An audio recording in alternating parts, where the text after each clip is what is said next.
Los reinos perdidos 11. La tierra de donde vienen los lingotes de oro. Parte 1.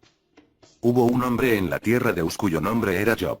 Y ese hombre era perfecto y recto, y temía a Dios y evitaba el mal. Se le bendijo con una gran familia y miles de ovejas y bueyes.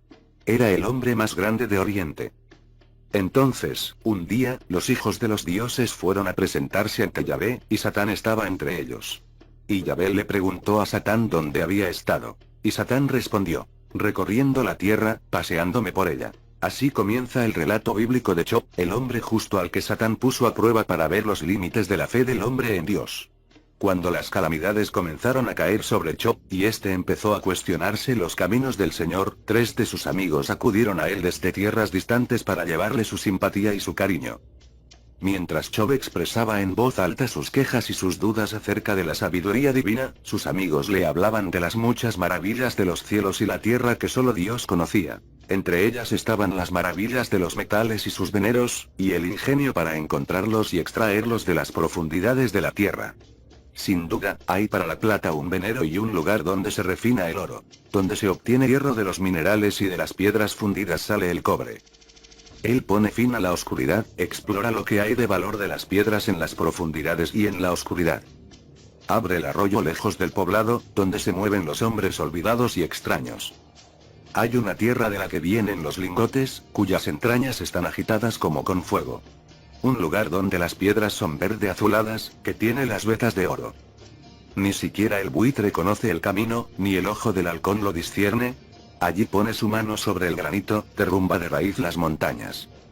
Abre galerías a través de las rocas, y todo lo que es precioso sus ojos han visto, represa las fuentes de los ríos, y saca a la luz lo que estaba escondido. ¿Conoce el hombre todos estos lugares? Preguntó Job. ¿Acaso el hombre descubrió por sí mismo todos estos procesos tecnológicos?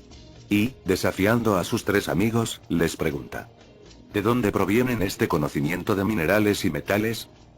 ¿Y dónde se encontrará el conocimiento? ¿De dónde vendrá la comprensión?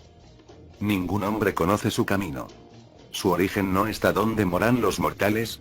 Con oro sólido no se puede comprar, ni se paga a precio de plata. No se valora con el oro rojo de Ofir, ni con la preciosa cornalina, ni con el lapislázuli.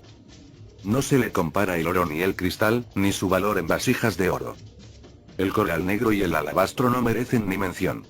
El conocimiento vale más que las perlas. Está claro que Job lo reconoció. Todo este conocimiento proviene de Dios, el que lo había enriquecido y empobrecido, y el que podía restablecerle. Solo Dios conoce su camino y sabe cómo se establece. Pues Él puede explorar los confines de la tierra y ver todo lo que está bajo los cielos. Es posible que la incorporación de las maravillas de la minería en el discurso de Job con sus 3 amigos no fuera accidental. Aunque nada se sabe de la identidad de Job o de la tierra en donde vivió, los nombres de los 3 amigos nos proporcionan algunas pistas. El primero era Elifaz de Temán, del sur de Arabia. Su nombre significa Dios es mi oro puro. El segundo era Bildad de Suaj, un país que se cree que estuvo situado en el sur de Carquemish, la ciudad hitita. El nombre de la tierra significa lugar de los fosos profundos. El tercero era Sofar de Naamá, lugar así llamado por la hermana de Tubal-Caín, señor de todos los herreros, según la Biblia. Así pues, los 3 provenían de tierras relacionadas con la minería. Al hacer estas detalladas preguntas, Job, o el autor del libro de Job, demostró un considerable conocimiento en mineralogía, minería y procesos metalúrgicos. Su época es, ciertamente, lejana. Después de que el hombre utilizara por primera vez el cobre machacando terrones de cobre natural en formas útiles y ya dentro del período en que los metales se obtenían extrayendo minerales que tenían que ser fundidos, refinados y moldeados. En la Grecia clásica del primer milenio AC, el arte de la minería y los metales se consideraba también un sistema para descubrir los secretos de la naturaleza. La palabra metal proviene del griego matallao, que significa buscar, encontrar cosas ocultas. Los poetas y los filósofos griegos, seguidos por los romanos, perpetuaron la división de la historia humana de Platón en 4 eras de metales: oro, plata, bronce, cobre y hierro, en la que el oro representaría la era ideal, aquella en la que el hombre había estado más cerca de sus dioses. Hay también una división bíblica, incluida en la visión de Daniel, que comienza con la arcilla, antes de hacer una relación de metales, y es una versión más certera de los avances del hombre. Después de un largo período paleolítico, el mesolítico comenzó en Oriente Próximo hacia el 11.000 AC, justo después del diluvio. Unos 3.600 años después, el hombre de Oriente Próximo bajó de las cadenas montañosas a los fértiles valles, dando comienzo a la agricultura, la domesticación de animales y el uso de metales naturales, metales encontrados en lechos de ríos, como las pepitas de oro, que no requerían ni de minería ni de refinado. Los expertos le han llamado a esta fase período neolítico, nueva edad de piedra, pero en realidad fue la época en la que la arcilla, en la cerámica y en otros muchos usos, sustituyó a la piedra, exactamente lo que sostiene la secuencia del libro de Daniel. La primitiva utilización del cobre fue, por tanto, de piedras de cobre, y por este motivo muchos expertos prefieren no llamar a ese tiempo de transición entre las edades de piedra y las de los metales edad del cobre, sino calcolítico, la edad de la piedra cobre. El cobre se procesaba machacándolo hasta darle la forma deseada, o a través de un proceso llamado templado, si la piedra de cobre se ablandaba primero con fuego. Se cree que esta metalurgia del cobre, y, con el tiempo, del oro, tuvo su inicio en las tierras altas que rodean el fértil creciente de Oriente Próximo, y esto se debió posiblemente a las circunstancias particulares de la zona. El oro y el cobre se encuentran en la naturaleza en estado natural, no solo como filones en las profundidades de la tierra, sino también en forma de pepitas y terrones, incluso como polvo en el caso del oro, que las fuerzas de la naturaleza, tormentas, inundaciones o la persistente corriente de arroyos y ríos, han ido soltando de las rocas en las que estaban expuestos.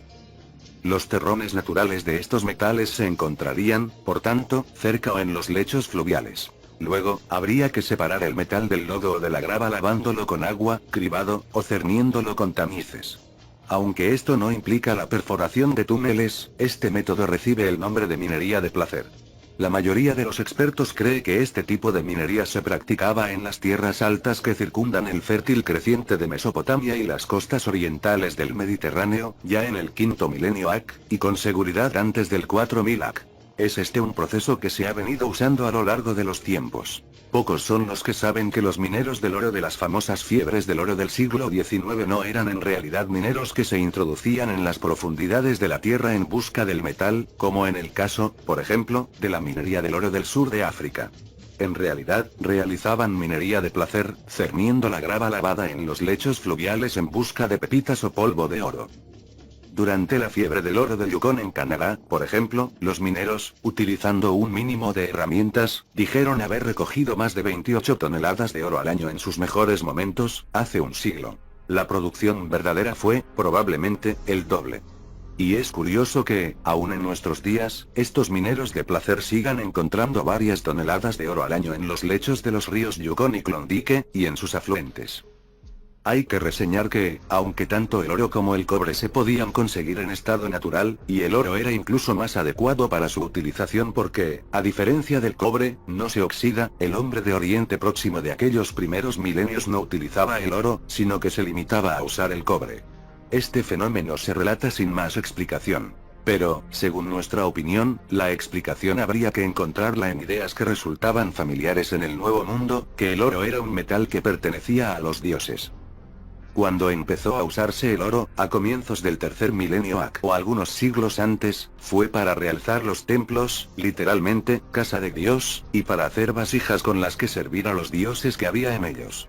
Fue ya hacia el 2500 AC cuando el oro se convirtió en metal de uso regio, indicando un cambio de actitudes cuyos motivos están aún por explorar. La civilización sumeria floreció hacia el 3800 AC, y es evidente, por los descubrimientos arqueológicos, que sus comienzos tuvieron lugar hacia el 4000 AC, tanto en el norte como en el sur de Mesopotamia. También es este el momento en que aparece en escena la minería verdadera, el procesamiento de los metales y la sofisticación metalúrgica, un avanzado y complejo cuerpo de conocimientos que, como en el caso del resto de ciencias, los pueblos de la antigüedad decían haber recibido de los Anunnaki, los dioses que habían venido a la Tierra desde Nibiru. Revisando las etapas del hombre en el uso de los metales, L.I. Chison, A History of Metals, observaba con asombro que, hacia el 3700 AC, todas las culturas de Mesopotamia se basaban en la metalistería, y concluyó con obvia admiración que las cimas metalúrgicas entonces alcanzadas se deben atribuir inevitablemente al genio técnico de los sumerios. No solo se obtenían, procesaban y usaban el cobre y el oro, que se podía obtener de pepitas naturales, sino también otros metales que, evidentemente, requerían su extracción de filones rocosos, como es el caso de la plata, o su fundido y refinado a partir del mineral, como es el caso del plomo. El arte de la aleación, la combinación química en un horno de dos o más metales, se desarrolló también. El primitivo martilleo de los metales dejó paso al arte de la fundición, y se inventó, en Sumer, el complejo proceso conocido como Cile Perdue, cera perdida, que permitía la fundición y la factura de objetos útiles y hermosos, como estatuillas de dioses o animales, o utensilios para el templo. Los avances realizados allí se difundieron por todo el mundo. Según R.J. Forbes, en Studies in Ancient Technology, hacia el 3500 AC, la metalurgia había sido absorbida por la civilización en Mesopotamia que había tenido sus inicios hacia el 3800 AC. A este nivel se llegó en Egipto unos 300 años más tarde, y hacia el 2500 AC toda la región entre las cataratas del Nilo y el Indo estaba versada en el metal.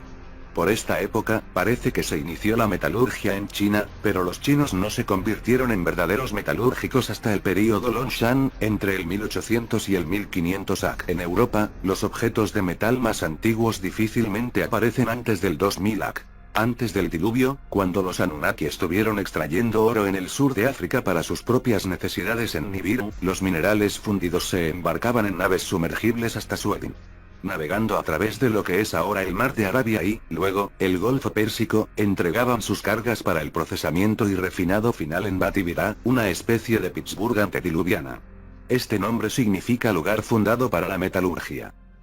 En ocasiones, se deletreó Brativila, en honor a Tibil, el dios de los metalúrgicos o herreros. Y existen pocas dudas de que el nombre del artesano metalúrgico del linaje de Caín, Tubal, proviene de la terminología sumeria. Después del diluvio, la gran llanura del Tigris-Éufrates donde el Edén había estado, quedó enterrada bajo un lodo impenetrable. Le llevó casi 7 milenios secarse lo suficiente como para poder albergar a una población y lanzar la civilización sumeria. Aunque en esta llanura de lodo seco no había ni recursos pétreos ni minerales, las leyendas dicen que la civilización sumeria y sus centros urbanos siguieron los planos de antaño, y el centro metalúrgico sumerio se estableció en donde una vez estuvo Baptivirá. El hecho de que el resto de pueblos del Oriente Próximo de la antigüedad no solo empleara las tecnologías sumerias, sino también las terminologías sumerias, es buena prueba de la importancia de Sumer en la metalurgia antigua. En ninguna otra lengua de la antigüedad se han encontrado términos tan numerosos y precisos en relación con la metalurgia. En los textos sumerios se han encontrado no menos de 30 términos para variedades de cobre, urudú, sea procesado o sin procesar. Tenían numerosos términos con el prefijo zag, a veces, reducido a za, para denotar el brillo de los metales, y ku para la pureza del metal o de su mineral. Disponían de términos para variedades y aleaciones de oro, plata y cobre, incluso para el hierro, que, supuestamente, no se empezó a utilizar hasta casi un milenio después de la supremacía de Sumer. Recibiendo el nombre de ámbar, tenía también más de una docena de términos, en función de la calidad de sus minerales. Algunos textos sumerios eran léxicos virtuales en donde se hacía una relación de términos para piedras blancas, minerales de colores, sales que se obtenían a través de la minería y sustancias bituminosas. Se sabe por los archivos y por descubrimientos, que los comerciantes sumerios llegaron a costas muy distantes en busca de metales, ofreciendo a cambio no solo productos de primera necesidad propios, cereales y prendas de lana, sino también productos metálicos acabados. Aunque todo esto se pueda atribuir al saber hacer y a la iniciativa de los sumerios, lo que todavía precisa explicación es el hecho de que tanto la terminología como los símbolos escritos, en un principio, pictogramas, relacionados con la minería fueran suyos también, cuando esta era una actividad que se llevaba a cabo en tierras distantes, y no en Sumer. Así, se mencionan los peligros del trabajo minero en África en un texto titulado El descenso de Inanna al mundo inferior. Y en la epopeya de Gilgamesh se describe el calvario de los que eran castigados a trabajar en las minas de la península del Sinaí, cuando el compañero de Gilgamesh, Enkidu, es sentenciado por los dioses a finalizar allí sus días. En la escritura pictográfica sumeria había un impresionante surtido de símbolos, 123, pertenecientes a la minería, muchos de los cuales mostraban la diversidad de pozos mineros en función de sus estructuras o de los minerales extraídos. ¿Dónde estaban estas minas? En Sumer, seguro que no. Y no siempre está claro, pues muchos lugares siguen sin identificar. pero algunas inscripciones reales indican que se trataba de tierras lejanas y distantes. Un buen ejemplo es esta cita del cilindro A, columna 16 de Gudea, rey de Lagash, tercer milenio AC, en el cual se registraron los extraños materiales utilizados en la construcción del Eninu, el templo de su dios. Gudea construyó un templo brillante, con metal, lo hizo brillante, con metal. Construyó el Eninu de piedra, lo hizo brillante, con joyas. Con cobre mezclado con estaño lo construyó. Un herrero, un sacerdote de la divina dama de la tierra, trabajó en su fachada. Con 2 palmos menores de piedra brillante cubrió el enladrillado, con un palmo menor de diorita de piedra brillante. Uno de los pasajes clave de texto, que Gudea repitió en el cilindro B, para asegurarse de que la posterioridad recordara sus piadosos logros, es la utilización de cobre mezclado con estaño para construir el templo. La escasez de piedra en Sumer llevó a la invención del ladrillo de arcilla, con el cual se podían construir altos e imponentes edificios. Pero, según nos informa Gudea, en este caso se utilizaron piedras especialmente importadas, e incluso el enladrillado se cubrió con un palmo menor de diorita y 2 palmos menores de otra piedra menos extraña. Para esto, las herramientas de cobre no eran lo suficientemente buenas. Eran necesarias herramientas más duras, herramientas hechas con el acero del mundo antiguo, el bronce. Como muy bien afirmaba Gudea, el bronce era una mezcla de cobre y estaño, no un elemento natural. Era el resultado de alear cobre y estaño en un horno y, de ahí, un producto totalmente artificial. La medida sumeria para la aleación era 1:6, es decir, alrededor de un 85% de cobre y un 15% de estaño, que es, de hecho, una excelente proporción. Sin embargo, el bronce también era un logro tecnológico en otros aspectos. Solo se podía modelar fundiéndolo, ni con martillo ni a través del templado. Y el estaño había que sacarlo del mineral a través de un proceso denominado fusión y recuperación, pues es difícil encontrarlo en la naturaleza en estado natural. Hay que extraerlo de un mineral llamado casiterita, que suele encontrarse en depósitos aluviales que se crean como resultado del lavado en sus rocas de filones o vetas de estaño por medio de fuerzas naturales, como lluvias fuertes, inundaciones o avalanchas. El estaño se extrae fundiendo la casiterita, normalmente en combinación con piedra caliza en la primera fase de la recuperación. Incluso esta descripción sobresimplificada de los procesos metalúrgicos implicados será suficiente para aclarar que el bronce era un metal que precisaba de avanzados conocimientos metalúrgicos en cada etapa de su procesado. Pero, para añadir más problemas, hay que decir que también era un metal difícil de encontrar. Fueran cuales fueran los filones disponibles, que no son seguros, cerca de Sumer, se agotaron con rapidez. Algunos textos sumerios mencionan 2 montañas de estaño en una tierra distante cuya identidad no queda clara. Hay expertos, como B. Landesberger en el Journal of Near Eastern Studies, Vol. XXI, que no rehuyen la idea de lugares muy lejanos, como los del cinturón del estaño de Extremo Oriente, Birmania, Tailandia y Malasia, que es en la actualidad una de las principales fuentes de estaño en el mundo. Se afirma que, en su búsqueda de este metal tan vital, los comerciantes sumerios alcanzaron, a través de intermediarios de Asia Menor, los veneros de mineral de estaño de la cuenca del Danubio, concretamente en las provincias que conocemos en la actualidad como Bohemia y Sajonia, donde ya hace tiempo que se agotó el mineral. Forbes observó que, los descubrimientos del cementerio real de Ur, 2500 AC, demostraron que los herreros de Ur conocían la metalurgia del bronce y el cobre a la perfección. Lo que todavía es un misterio es de dónde venía el mineral de estaño que utilizaban. Misterio que, de hecho, aún persiste. No solo Gudea y otros reyes sumerios en cuyas inscripciones se menciona el estaño tuvieron que ir tan lejos para obtenerlo, probablemente, ya en su estado recuperado. Hasta una diosa, la famosa Ishtar, tuvo que recorrer montañas para encontrarlo. En un texto conocido como Inanna y Evi, siendo Inanna el nombre sumerio de Ishtar y Evi el nombre de una cordillera distante y sin identificar, Inanna pidió permiso a los dioses superiores diciéndoles: «Dejad que me ponga en camino hacia las vetas de estaño, dejadme aprender de esas minas». Por todas estas razones, y quizás porque los dioses, los Anunnaki, tuvieron que enseñarle al hombre antiguo cómo recuperar el estaño del mineral fundiéndolo, este metal se tuvo por divino entre los sumerios. El término que utilizaban para designarlo era Ana, literalmente piedra celestial. Del mismo modo, cuando comenzó a usarse el hierro, que precisaba de la fundición del mineral, se le llamó ámbar, metal celestial. Al bronce, la aleación del cobre y el estaño, se le llamó zabar, doble metal reluciente. Los hititas incorporaron el término del estaño, Ana, sin cambiarlo demasiado. Pero en lengua acadía, la lengua de babilonios, asirios y otros pueblos de habla semita, el término sufrió un ligero cambio hasta convertirse en anaku.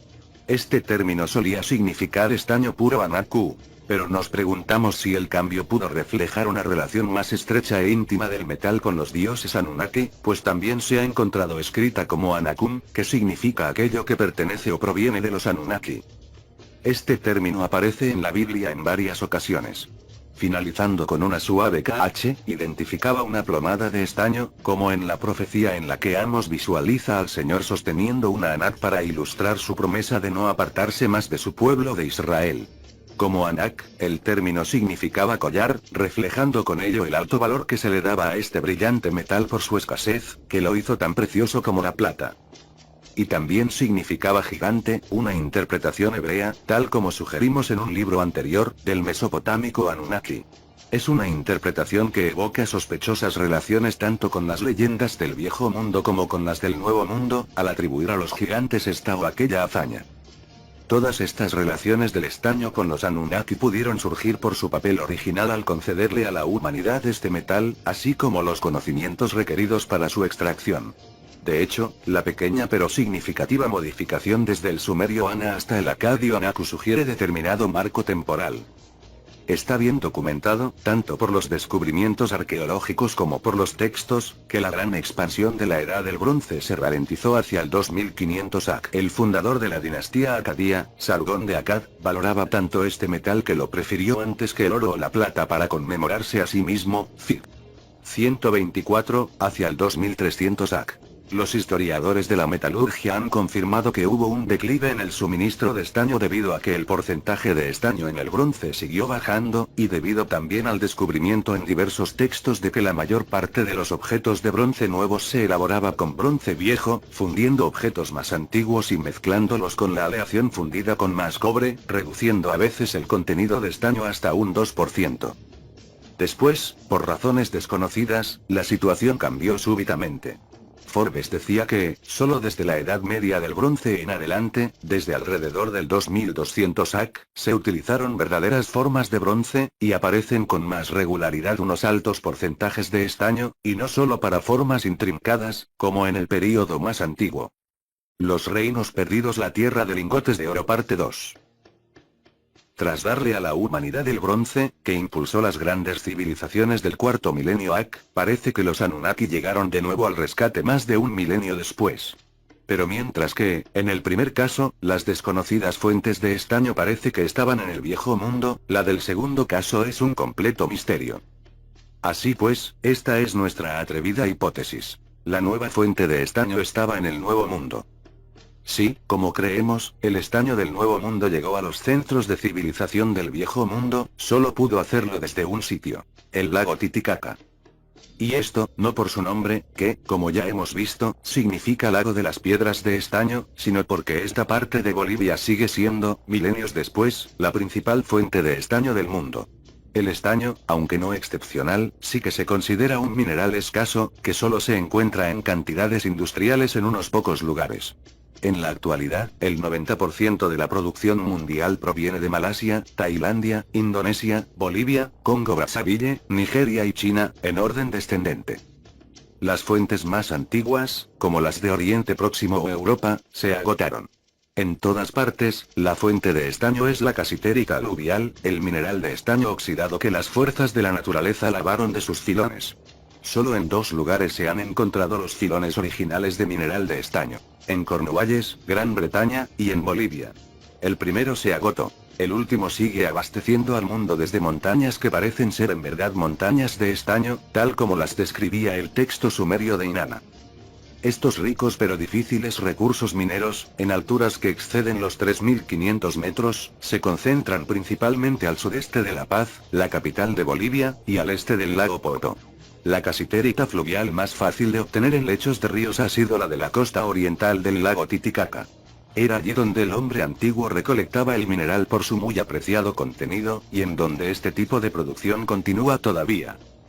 Una de las más fidedignas investigaciones llevadas a cabo en lo referente a la antigua minería del estaño en Bolivia y en el Titicaca es la de David Forbes, Researches on the Mineralogy of South America. Realizada hace más de un siglo, nos ofrece la imagen más cercana posible a los tiempos de la conquista de América, antes de que las operaciones mecanizadas de gran envergadura del siglo XX transformaran el paisaje y oscurecieran las antiguas evidencias. Dado que el estaño puro es sumamente raro en la naturaleza, Forbes se quedó asombrado cuando le enseñaron una muestra de estaño puro con una roca incrustada, no el estaño incrustado en la roca, sino la roca incrustada dentro del estaño. Las investigaciones demostraron que aquella muestra no provenía del interior de una mina en Oruro, sino de los ricos depósitos aluviales de casiterita. Forbes rechazaba categóricamente la explicación ofrecida de que el estaño metálico era el resultado de los incendios forestales provocados por un rayo que fundiera el mineral de casiterita, ya que el proceso de recuperación del estaño a partir del mineral supone algo más que el mero calentamiento del mineral. Una combinación en primer lugar con el carbono, para convertir el mineral, SNO2 dióxido de estaño más C carbono en CO2 dióxido de carbono más SN estaño, y luego, tantas veces como sea posible, con caliza, para purificar la escoria. Después le enseñaron a Forbes algunos ejemplares de estaño metálico proveniente de lavados de oro de la ribera del Tipuani, un afluente del río Beni que discurre hacia el este desde las estribaciones cercanas al lago. Para su asombro, según sus propias palabras, descubrió que la fuente era rica en pepitas de oro, casiterita y en pepitas de estaño metálico. Esto significaba, sin ninguna duda, que quienquiera que hubiera trabajado en aquella zona para obtener oro, conocía también cómo procesar el mineral de estaño para obtener estaño. Explorando la región que hay al este del lago Titicaca, Forbes se quedó impresionado, son sus palabras, por la gran proporción de estaño reducido, es decir, recuperado, y fundido, y afirmó que el misterio de la aparición de estaño metálico en estos lugares no se podía explicar por simples causas naturales. Cerca de Sorata, encontró una maza de bronce que, al ser analizada, mostró una aleación del 88% de cobre y solo un 11% de estaño, que es casi idéntico a muchos de los bronces de la antigüedad de Europa y Oriente Próximo. Los emplazamientos parecían ser de períodos sumamente antiguos. Forbes también se sorprendió al darse cuenta de que los indígenas que vivían alrededor del lago Titicaca, descendientes de las tribus Aymara, parecían saber dónde encontrar todos estos lugares tan enigmáticos. De hecho, el cronista español Barba, 1640, afirmaba que los españoles habían encontrado tanto estaño como cobre en las minas en las que trabajaban los indígenas. Las minas de estaño estaban cerca del lago Titicaca. Poznański encontró estas minas preincaicas a 9,5 kilómetros de Tiahuanacu.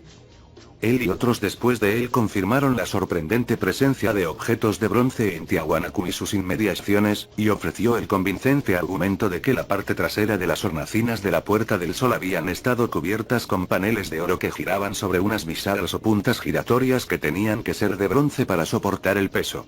Encontró en Tiahuanacu bloques de piedra con entalladuras para albergar cerrojos de bronce, así como en Pumapunku. En este lugar, vio una pieza de metal, indudablemente de bronce, que con sus puntas dentiformes parecía un aparejo o mecanismo para levantar pesos. Él mismo vio y dibujó esta pieza en 1905, pero en su siguiente visita ya no estaba. Alguien se la había llevado. A la vista del saqueo sistemático de Tiahuanacu, tanto en tiempos de los incas como en tiempos modernos, las herramientas de bronce encontradas en las islas sagradas de Titicaca y Coatí nos pueden dar una idea de lo que debió de haber en Tiahuanacu.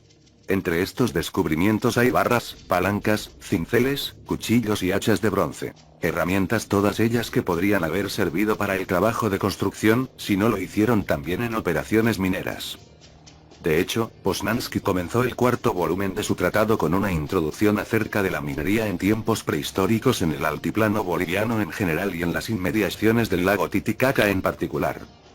En las estribaciones montañosas del altiplano, se han encontrado cavernas o túneles abiertos por sus antiguos pobladores con el objeto de proveerse de metales útiles. Hay que diferenciar estas cuevas de las que abrieron los españoles en su búsqueda de metales preciosos, y que los restos de estos antiguos trabajos metalúrgicos preceden en mucho a los de los españoles en los tiempos más remotos. Una raza inteligente y emprendedora se proveyó de metales útiles, si no preciosos, en las profundidades de estas montañas. ¿Qué clase de metal buscaba el hombre prehistórico de los Andes en las profundidades de las montañas en una época tan remota? Preguntaba Poznański. ¿Sería oro o plata? Indudablemente, no. Un metal mucho más útil le llevó a ascender hasta los picos más altos de la cordillera de los Andes, el estaño. Y el estaño, explicaba, se necesitaba para alearlo con el cobre con el fin de crear el noble bronce. Y terminaba afirmando que el descubrimiento de muchas minas de estaño en un radio de 30 leguas de Tiahuanacu confirmaba que este era el objetivo de aquellos hombres. Pero, ¿acaso el hombre andino necesitaba aquel estaño para hacerse sus propias herramientas de bronce? Al parecer, no. En un magnífico estudio del importante metalúrgico Erland Nordenskjöld, de Copper en Bronze Ages in South America, este establecía que ningún tipo de edad había tenido lugar allí. No había rastros en Sudamérica del desarrollo de edad alguna del bronce, ni siquiera del cobre. Y la conclusión a la que, reacio, llegaba era que todas las herramientas de bronce que se habían encontrado se basaban, de hecho, en las formas del viejo mundo y en las tecnologías del viejo mundo. Al examinar todo este material de armas y herramientas de bronce y cobre de Sudamérica, escribió Nordenskjöld, tenemos que confesar que no hay mucho que sea completamente original, y que, en la mayoría de los tipos fundamentales, hay algo que se corresponde con el viejo mundo. Mostrándose todavía reacio a suscribir esta conclusión, acabó admitiendo de nuevo que, hay que confesar que existe una considerable similitud entre la técnica metálica del Nuevo Mundo y la del Viejo Mundo durante la Edad del Bronce. Curiosamente, algunas de las herramientas incluidas en estos ejemplos tenían mangos modelados con la cabeza de la diosa sumeria Ninti, con las cuchillas umbilicales gemelas que tenía por símbolo, la que sería también señora de las minas del Sinaí. La historia del bronce en el Nuevo Mundo está, así pues, vinculada con el Viejo Mundo, y la historia del estaño en los Andes, donde tuvo su origen el bronce del Nuevo Mundo, está inexorablemente unida al lago Titicaca.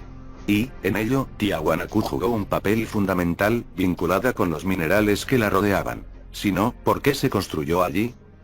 Los tres centros civilizados del Viejo Mundo surgieron en fértiles valles ribereños. La civilización sumeria, en la llanura entre el Tigris y el Éufrates. La egipcia africana, a lo largo del Nilo. La de la India, a lo largo del río Indo. Su base fue la agricultura. El comercio, posible gracias a los ríos, aportaba las materias primas y permitía la exportación de cereales y productos acabados. Brotaron las ciudades a lo largo de los ríos, el comercio precisó de registros escritos, y floreció cuando la sociedad estuvo organizada y las relaciones internacionales se hubieron desarrollado. Tiahuanacu no se ajusta a este modelo. Da la apariencia de estar, como dice el refrán, compuesta y sin novio. Una gran metrópolis cuya cultura y formas artísticas influyeron en la casi totalidad de la región andina. Construida en medio de la nada, a orillas de un lago inhóspito en la cima del mundo. Incluso, si fue por los minerales, ¿por qué allí? La geografía nos puede dar una respuesta. Todas las descripciones que se hacen del lago Titicaca suelen comenzar diciendo que es la masa de agua navegable más alta del mundo, a 4.224 metros de altitud. Es un enorme lago, con una superficie de 8.217 kilómetros cuadrados. Su profundidad varía entre los 30 y los 300 metros. De forma alargada, tiene una longitud máxima de 192 kilómetros y una anchura máxima de 70. Sus recortadas orillas, consecuencia de las montañas que lo rodean, forman numerosos cabos, penínsulas, istmos y estrechos, y el lago tiene casi 40 islas. La disposición noroeste-sureste del lago, Fig. 109, viene marcada por las cadenas montañosas que lo bordean. Al este, se extiende la cordillera real de los Andes bolivianos, donde se eleva el impresionante monte Illampú, con su doble pico, en el grupo del Sorata, y el imponente Illimani, justo al sudeste de La Paz. Excepto unos cuantos ríos pequeños, que discurren entre esta cadena montañosa y el lago, la mayoría de los ríos corren hacia el este, hacia la inmensa llanura brasileña y el océano Atlántico, 3.200 kilómetros más allá. Es aquí donde se encontraron los depósitos de casiterita, en las costas orientales del lago y en los lechos de los ríos y arroyos que fluyen en ambas direcciones. No menos imponentes son las montañas que bordean el lago por el norte. Allí, las aguas de las lluvias corren en su mayor parte hacia el norte, alimentando ríos como el Vilcanota, que algunos consideran el verdadero origen del Amazonas, para, reuniendo afluentes y fundiéndose en el Urubamba, ir bajando hacia el norte y después hacia el nordeste, hasta la gran cuenca del Amazonas. Allí, entre las montañas que bordean el lago y Cuzco, es donde se encontró la mayor parte del oro del que dispusieron los incas. La orilla occidental del lago Titicaca, aunque sombría y triste, es la más poblada. Allí, entre montañas y bahías, en costas y penínsulas, pueblos y poblaciones actuales comparten su sitio con antiguos emplazamientos. Como Puno, la mayor ciudad y el mayor puerto del lago, cerca de las enigmáticas ruinas de Sillustani. Desde ese punto, como descubrieron los ingenieros del moderno ferrocarril, una carretera o una línea férrea no solo puede llevar hacia el norte, sino también, a través de una de las pocas vías de acceso de los Andes, hasta las llanuras costeras y el Océano Pacífico, tan solo a 320 kilómetros de distancia. La geografía y la topografía marítima y terrestre cambian considerablemente cuando se ve la parte sur del lago, que, como la mayor parte de la costa este, no pertenece a Perú, sino a Bolivia. Allí, dos de las penínsulas más grandes, la de Copacabana, en el oeste, y la de Achacaché, en el este, casi se juntan, 125, dejando solo un angosto estrecho entre la parte norte del lago, mucho más grande, y la parte sur. Esa parte sur se convierte así en una especie de laguna, y así la denominaron los cronistas españoles, una masa de aguas tranquilas, si se la compara con la ventosa parte norte. Las dos islas principales de la leyenda nativa, la Isla del Sol, en la actualidad, la isla de Titicaca, y la Isla de la Luna, ahora, Coapí, se encuentran frente a la costa norte de Copacabana. Fue en estas islas donde el Creador ocultó a sus hijos, la Luna y el Sol, durante el diluvio. Fue desde Titicaca, una roca sagrada de la isla de Titicaca, desde donde el Sol se elevó al cielo después del diluvio, según una versión. Según otra, fue sobre esta roca sagrada sobre la que cayó el primer rayo de sol cuando terminó el diluvio. Y fue desde una cueva bajo la roca sagrada, desde donde la primera pareja fue enviada a repoblar las tierras, donde se le dio la varita de oro a Manco Cápac, con la cual encontró Cuzco y comenzó la civilización andina. El principal río que se lleva aguas del Titicaca es el Desaguadero, que inicia su curso en la esquina sudoccidental del lago. Lleva las aguas desde el lago Titicaca hasta otro lago satélite, el Popo, 416 kilómetros más al sur, en la provincia boliviana de Oruro. Hay cobre y plata a lo largo de todo su recorrido, y a lo largo de su recorrido hasta la costa del Pacífico, en la frontera entre Bolivia y Chile. Es en la costa meridional del lago donde la cuenca llena de agua que forman estas cadenas montañosas se convierte en tierra firme, formando un valle o meseta en la que se encuentra Tiahuanacu. En ninguna otra parte del lago hay una meseta llana.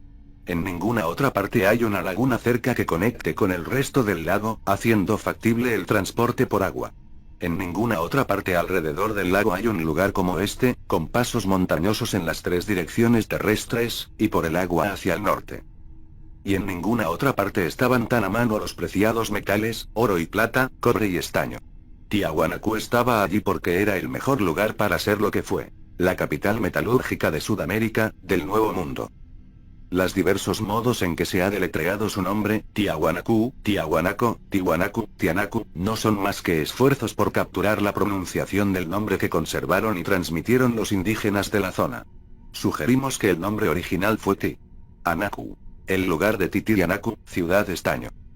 Nuestra hipótesis de que el enacu en el nombre del lugar proviene del término mesopotámico que identificaba al estaño como metal concedido por los Anunnaki evoca un vínculo directo entre Tiahuanacu y el lago Titicaca por un lado y el Oriente Próximo de la Antigüedad por otro.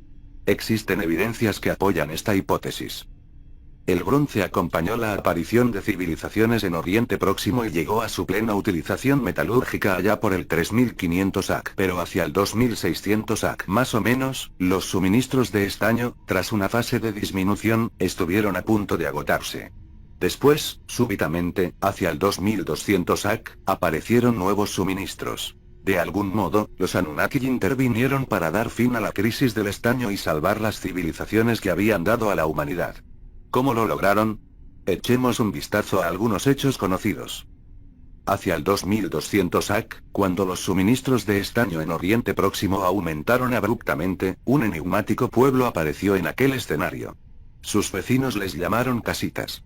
No existe explicación para este nombre. Al menos, los expertos no la conocen.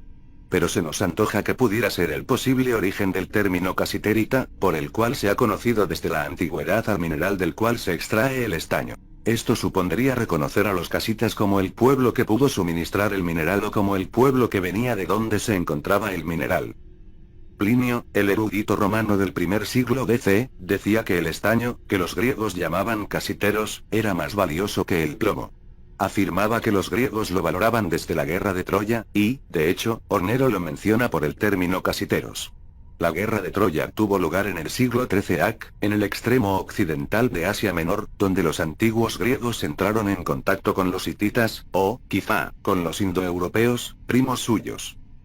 Las leyendas dicen que los hombres buscan casiteros en las islas del Atlántico, escribió Plinio en su Historia Naturalis, y que lo transportan en barcos hechos de mimbre, una planta ramosa, como el sauce, cubiertos con pieles cosidas. Las islas que los griegos llaman casiteritas, debido a su abundante estaño, escribió, están ya dentro del Atlántico, frente al cabo que llaman el fin de la tierra. Son las 6 islas de los dioses, que algunos llaman las islas de la dicha. Es una enigmática aseveración, pues si los hititas, de quienes los griegos aprendieron todo eso, hablaban de los dioses en términos de Anunnaki, tendríamos aquí el término con todas las connotaciones de Anaku. Sin embargo, en esta referencia se suele identificar a las islas Scilly, frente a Cornualles, en especial desde que se sabe que los fenicios iban hasta aquella parte de las islas británicas en busca de estaño, durante el primer milenio AC. El profeta Ezequiel, contemporáneo de ellos, menciona concretamente al estaño como uno de los metales que los fenicios de Tiro importaban en sus naves de alta mar. Las referencias de Plinio y de Ezequiel son las más llamativas, aunque no son los únicos pilares sobre los que gran número de autores modernos han propuesto teorías acerca de los desembarcos fenicios en América durante aquella época. El esquema en el que se basan consiste en que, después de que los asirios dieran fin a la independencia de las ciudades-estado fenicias en el Mediterráneo oriental durante el siglo IX AC, los fenicios fundaron un nuevo centro, Cartago, Queretadasa, Ciudad Nueva, en el Mediterráneo occidental, en el norte de África. Desde esta nueva base, continuaron con su comercio de metales, pero también comenzaron a hacer incursiones en busca de esclavos entre los nativos africanos. En el 600 AC, los fenicios circunnavegaron África en busca de oro para el faraón egipcio Neco, emulando así la hazaña realizada por el rey Salomón 4 siglos antes. Y en el 425 AC, bajo el liderazgo de Anón, recorrieron la costa occidental de África, estableciendo puestos de suministro de oro y esclavos. La expedición de Anón volvió a salvo a Cartago, pues vivió para contar el relato de su viaje. Pero otros antes o después que él, eso dice la teoría, perdieron el rumbo a causa de las corrientes del Atlántico y naufragaron en las costas de América. Dejando a un lado los mucho más que especulativos descubrimientos de objetos que apuntan a la presencia mediterránea en Norteamérica, las evidencias de esta presencia en América del Centro y del Sur son más convincentes.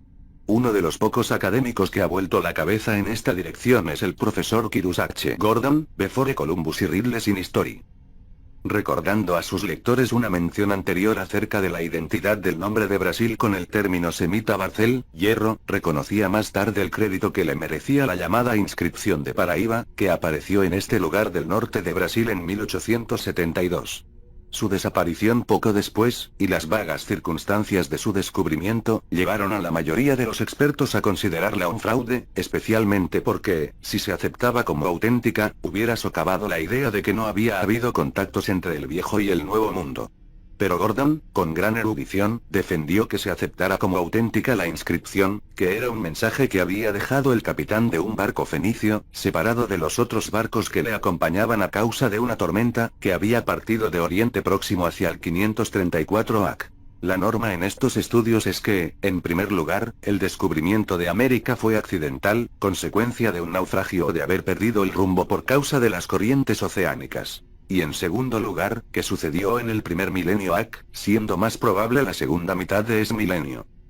Pero nosotros estamos proponiendo una época muy anterior, casi 2000 años antes. Y estamos afirmando que el intercambio de bienes y de personas entre el viejo y el nuevo mundo no fue accidental, sino consecuencia de la intervención deliberada de los dioses, los Anunnaki. Es seguro que los casitas no eran británicos disfrazados. Las crónicas de Oriente Próximo los sitúan al este de Sumer, en lo que es ahora Irán. Se les relacionó con los hititas de Asia Menor, así como con los hurritas, los bíblicos horitas o joritas, pueblo de los pozos, que sirvieron de vínculo cultural y geográfico entre Sumer, el sur de Mesopotamia, y los pueblos indoeuropeos del norte. Ellos y sus predecesores, incluidos los sumerios, pudieron haber alcanzado América del Sur navegando hacia el oeste, llegando al extremo de África y cruzando el Atlántico hasta Brasil. o navegando hacia el este, rodeando el extremo de Indochina y el archipiélago de islas y cruzando el Pacífico hasta llegar a Ecuador o Perú. Ambas rutas hubieran precisado de mapas de rutas marinas y de grandes hazañas.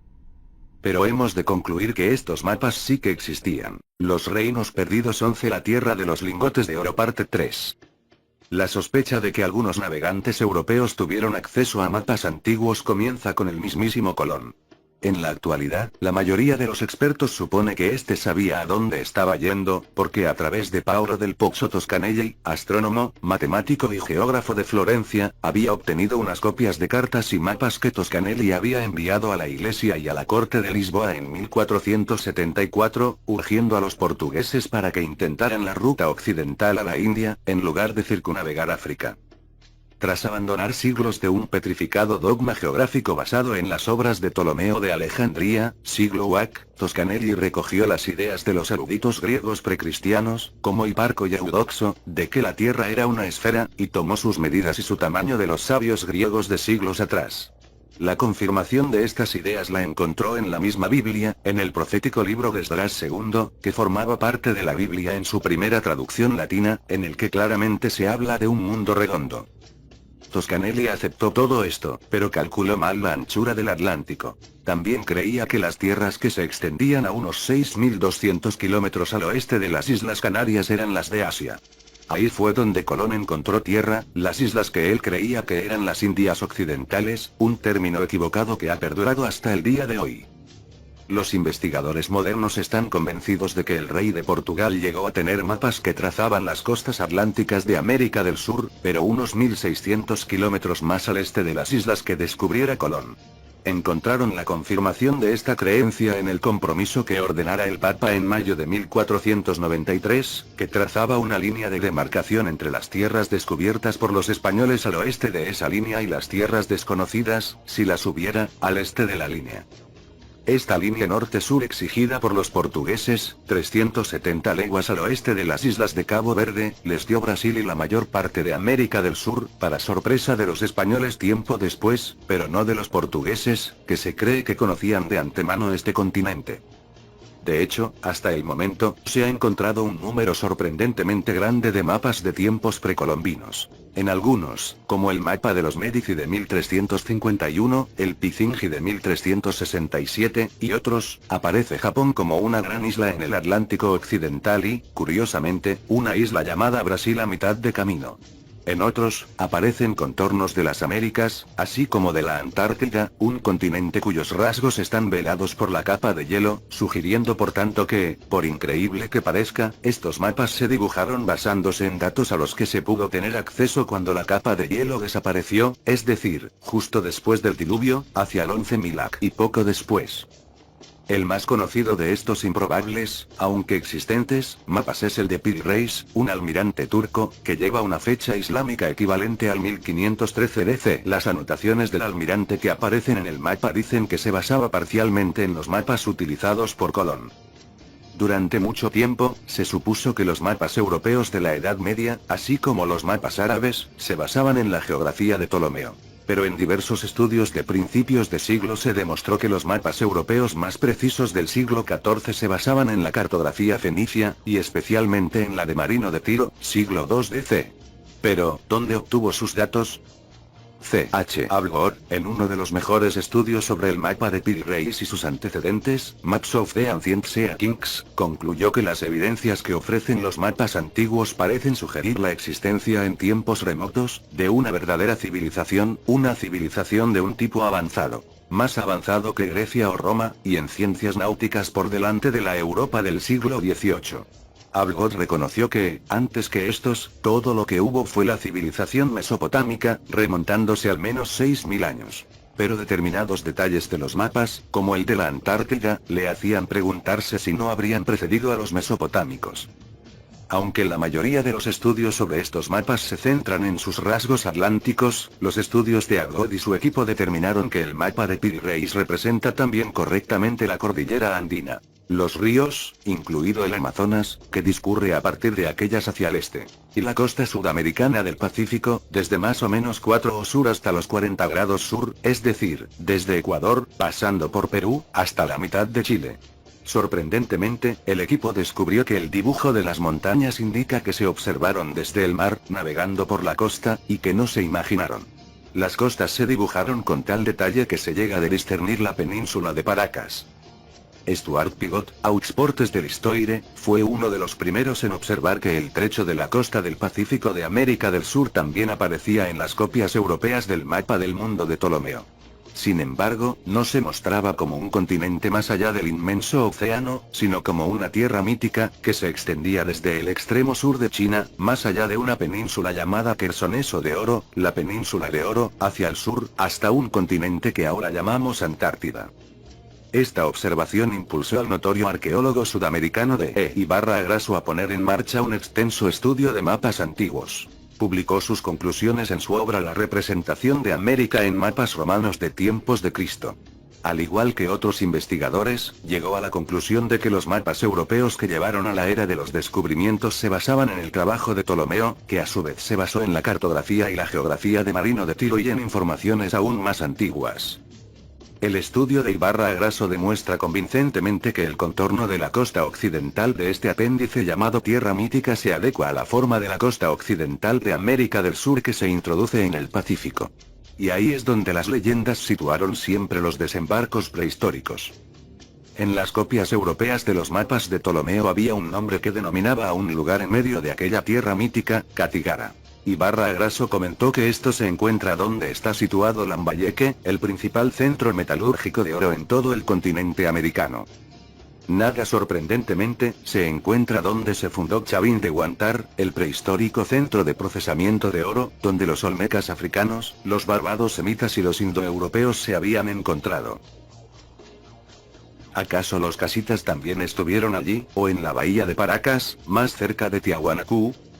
Los casitas han dejado un rico legado de artesanía metalúrgica que va del tercer al segundo milenio AC. Entre sus objetos, hay numerosas piezas de oro, plata e, incluso, hierro.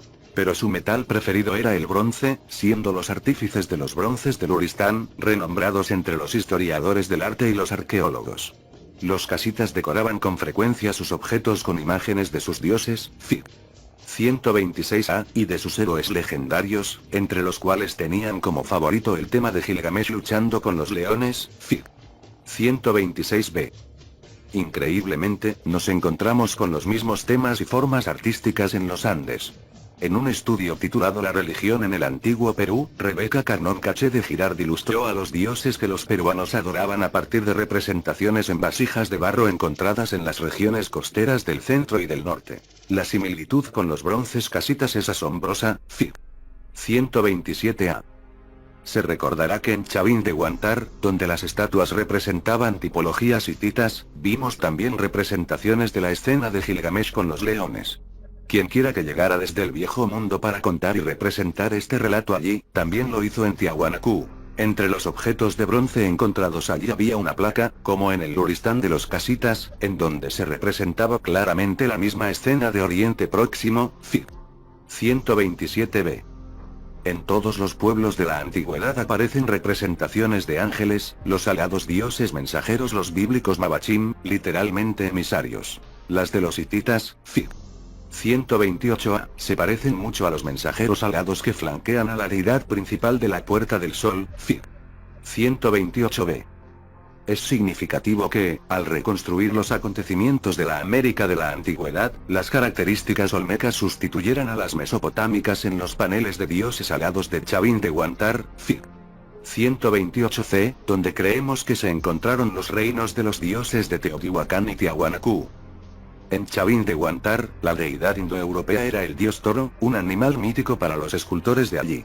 Pero, aunque no había toros en Sudamérica hasta que los llevaron los españoles, los expertos se han quedado sorprendidos al descubrir que, en algunas comunidades indígenas cercanas a Puno, en el lago Titicaca, e incluso en Pucará, uno de los legendarios saltos en la ruta de Viracocha desde el lago hasta Cuzco, se daba culto al toro en ceremonias que tuvieron su origen en tiempos prehispánicos, véase J.C. Spani, Lieux de Cuite Precolombiens, en Zeitschrift für Ethnologie, 1971. En Tiahuanacu y en el sur de los Andes se representó a este dios armado con un rayo ahorquillado y sosteniendo una varita de metal, una imagen tallada en la piedra, representada en objetos de cerámica o en tejidos. es una combinación de símbolos bien conocidos en el Oriente Próximo de la Antigüedad, donde el dios llamado Ramán, el atronador, por babilonios y asirios, Adad, eco ondulante, por semitas occidentales y Tesub, soplador del viento, por hititas y pasitas, se le representaba de pie sobre un toro, su animal de culto, sosteniendo la herramienta metálica en una mano y el rayo ahorquillado en la otra, Fig. 129a. En Sumer, que es donde tuvieron su origen los panteones del Viejo Mundo, se le llamaba a este dios Arado Iskur, el de las montañas lejanas, y se le representaba con la herramienta de metal y un rayo ahorquillado, Fig. 129b. Uno de sus epítetos era Zabadiva, el que obtiene y reparte el bronce, una esclarecedora pista. ¿No sería el Rimac de las costas meridionales de Perú, el Viracocha del altiplano andino, cuya imagen, con la herramienta de metal y el rayo ahorquillado, aparecía por todas partes y cuyo símbolo del rayo está presente en muchos monumentos? Quizá incluso se le mostrara de pie sobre un toro en un grabado de piedra que encontraron Rivero y Bonchubí al sudoeste del lago Titicaca, Fig. 129c. Los expertos que han estudiado el nombre de Viracocha en sus diversas variantes coinciden en que sus componentes significan Señor / Supremo, que de la / el lluvia / tormenta / rayo es hacedor / creador. Un himno inca lo describe como el dios que viene en el trueno y en las nubes tormentosas. Y esta es, palabra por palabra, la forma en la que se loaba en Mesopotamia a esta deidad, el dios de las tormentas. Y el disco dorado de Cuzco, Fig. 85b, representa a una deidad con el revelador símbolo del rayo ahorquillado. En aquellos remotos días, Iskur / Tesub / Viracocha puso su símbolo del rayo ahorquillado, para que todos lo vieran, desde el aire y desde el océano, en la ladera de una montaña de la bahía de Paracas, Fig. 130, la misma bahía que el equipo de Agod identificara en el mapa de Piri-Reis. La bahía en la que, probablemente, anclaban los barcos que se llevaban el estaño y el bronce de Tiahuanacu hacia el Viejo Mundo. Era un símbolo que decía, tanto a dioses como a hombres: este es el reino del dios de la tormenta. Pues, como se dice en el libro de Chop, sí que hubo una tierra de la que venían los lingotes, cuyas entrañas estaban agitadas como con fuego, un lugar tan alto entre las montañas que, ni siquiera el buitre conoce el camino, ni el ojo del halcón lo discierne. Era allí donde el dios que proporcionaba los metales vitales ponía su mano sobre el granito, derrumba de raíz las montañas, abre galerías a través de las rocas.